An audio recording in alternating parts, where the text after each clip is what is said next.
की सभी रस्मों रिवाज भी पूरे हो गए। कहीं घूमने का प्लान किया क्या तुमने? बिल्कुल हाँ, चलो स्विट्जरलैंड चलते हैं। वहाँ के बर्फ, पहाड़ और तुम्हारा साथ कितना अलग अनुभव होगा। बस मेरी एक ही शर्त है। शर्त? कौन सी शर्त? तुम मेरा हाथ पकड़ते हमेशा तुम ही रहना।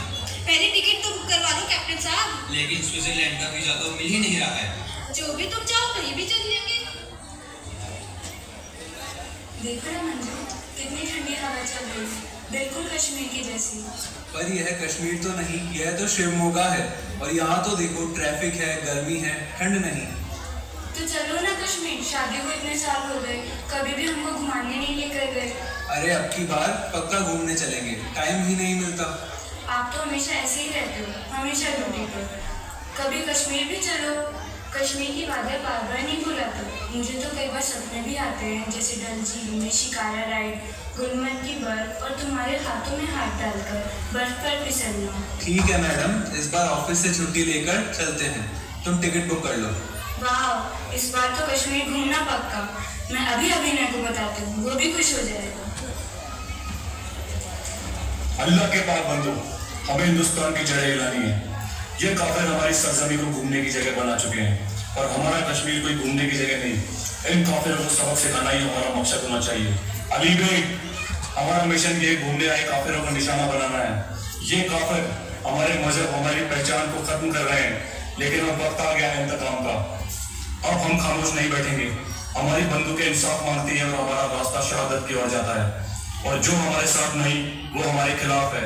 याद रखो, जन्नत बहादुरों को मिलती है। या तो हम अपने मकसद में कामयाब होंगे और इस्लाम का परचम पूरी दुनिया में लहराएंगे, और यदि कामयाब नहीं भी हुए तो जन्नत में बेहतर बुरे हमारा इंतजार कर रही है। आमीन आमीन। देखिए साहब, ये बेशरम घाटी है, इसे मिनी स्विट्जरलैंड भी कहा जाता है। बहुत खूबसूरत जगह है, शांति और सुकून है। किसी ने सच ही कहा है, दुनिया में कहीं जन्नत है तो यही है। कश्मीर वास्तव में दुनिया में स्वर्ग ही है।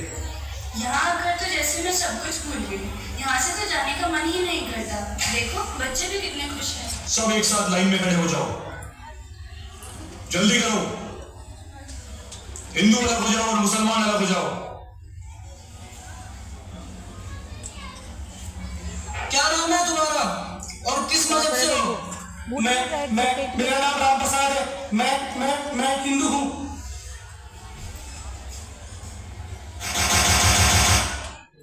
तुम हिंदू हो या मुसलमान? मैं हिंदू हूँ, मेरा नाम नीरज है। इसका पता करो कि ये हिंदू है या मुसलमान। अगर ये मुसलमान है तो इसे पहला कलमा पढ़वाओ। अगर ये पढ़ सके तो इसे छोड़ दो, नहीं तो इसे भी गोली मार दो। अरे हमें तो छोड़ दो, हम तो यहाँ केवल घूमने आए हैं। हमने तुम्हारा क्या बिगाड़ा है? प्लीज छोड़ दो, प्लीज। हमें फर्क नहीं पड़ता कौन औरत है, बच्चा है या बूढ़ा। अगर वह काफिर है तो उसका अंजाम तय है। और तुम काफिरों की एक ही गलती है कि तुम काफिर हो और तुम्हारा अंजाम तय है। तुम्हारा वजूद ही हमारे जंग के खिलाफ है। इस जमीन पर बस अभी एक ही परचम लहराएगा और एक ही अल्लाहू अकबर।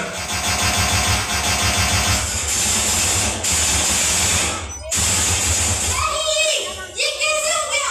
हे भगवान, मेरे सुहाग को मुझसे क्यों छीन लिया? अभी तो उनकी हंसी मेरे कानों में गूंज रही थी। अभी तो मेरी मेहंदी का रंग भी नहीं उतरा था। क्यों चुरा कर दिया हमें? क्या कसूर था हमारा? विनय, उठो प्लीज, विनय उठो। मुझे अकेला मत छोड़ के जाओ। हमने तो साथ मरने जीने मरने की कसम खाई थी। विनय, सब नीचे बैठ जाओ, कोई भागेगा तो गोली मार देंगे। हम पर्यटक हैं। हम तो यहाँ केवल घूमने आए हैं। हमें जाने दो। नाम बताओ और क्या मजहब है तुम्हारा? मेरा नाम मंजूनाथ है और मैं हिंदू हूँ। छोड़ दो, ये तो हमारे मेहमान हैं, हमारी वादी के। इन्होंने तुम्हारा क्या बिगाड़ा है? इनसे ही तो हमारी रोजी रोटी चलती है। अगर ये नहीं रहेंगे तो फिर हमारा भी क्या होगा?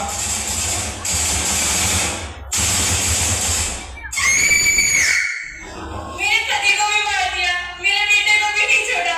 मुझे भी मार दो, अब मैं जीकर क्या करूंगी?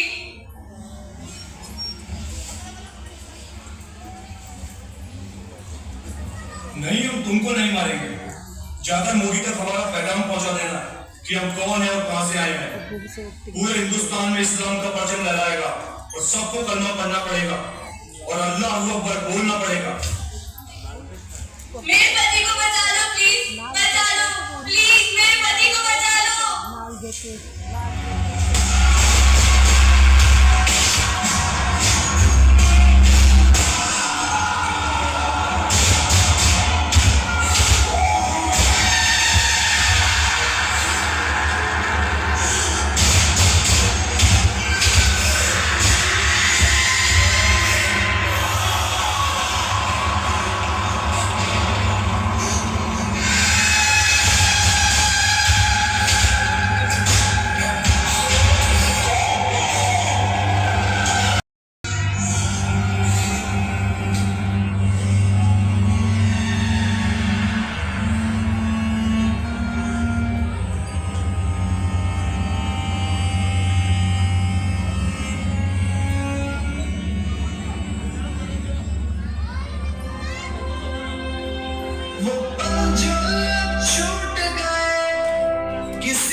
भारत की पुकार बन गई है।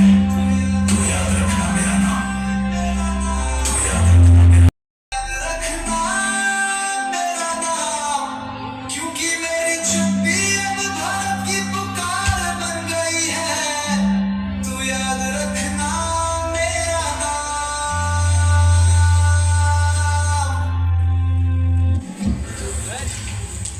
धर्म मुझसे गोली चलाने वाली सुनो, इंसानियत का मतलब तुम कभी नहीं समझ पाओगे, क्योंकि जो हाथ मासूमों के खून से रंगे हो वो खुद से कैसे नजर में रहेंगे। इन आतंकवादियों ने सोचा होगा कि हिंदुस्तान में डर पैदा कर देंगे, लेकिन ये शायद भूल गए कि हमारी भारतीय संस्कृति में हम पहले शास्त्र और शांति की राह पर चलते हैं, लेकिन जब कोई हमारी आस्था और हमारे धर्म पर आक्रमण करता है तब हम हमारी बहन बेटियों के सिंदूर की रक्षा करने के लिए शस्त्र उठाना भी जानते हैं। इन आतंकियों ने हमारी बहन बेटियों को कहा था कि जाकर मोदी तक हमारा पैगाम पहुंचा देना, और हमने उसी पैगाम का जवाब ऑपरेशन सिंदूर के जरिए उन आतंकियों तक भी पहुंचा दिया। आतंक पैदा करने वाले कान खोलकर सुनिए, अगर भारत पर आतंकी हमला किया तो इसी तरह उन्हीं की भाषा में जवाब दिया जाएगा। इन आतंकियों ने हम बहनों का सिंदूर उजाड़ा था और हमने इसी ऑपरेशन सिंदूर के जरिए इन आतंकी रहनुमाओं के सिर के ताज उड़ा दिए। 22 अप्रैल को आतंकियों ने जो बर्बरता की उसका अंजाम हमारी पराक्रमी सेना ने 7 मई को इन आतंकियों के साथ साथ पूरी दुनिया को भी दिखा दिया। हमारी सेना ने हमेशा इन आतंकियों को मुंह तोड़ जवाब दिया है, चाहे वह उड़ी के बाद सर्जिकल स्ट्राइक हो या पुलवामा